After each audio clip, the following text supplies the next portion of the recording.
Weather update with Gary Youngberry. Hi, I'm Gary Youngberry with a look at your weekend weather details thanks to ourbrisbane.com. The rain band clearing across southeast Queensland, back to some clear skies again. As a large area of high pressure moves into the eastern states, we are going to see some cold mornings under that high over the weekend. Still some showers and strong winds, particularly in the far southeastern corner and over Tassie with snow to some low areas.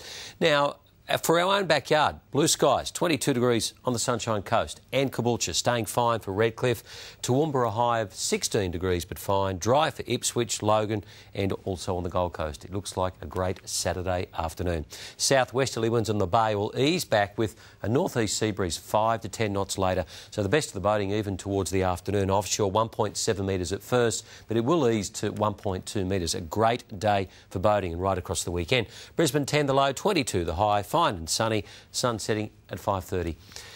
The 7-day outlook, and it looks like more blue sky again on Sunday. It'll be a cold morning, 8 degrees in the city, then some rain developing on Monday. It will clear though by Tuesday morning, but quite a nice weekend on the way.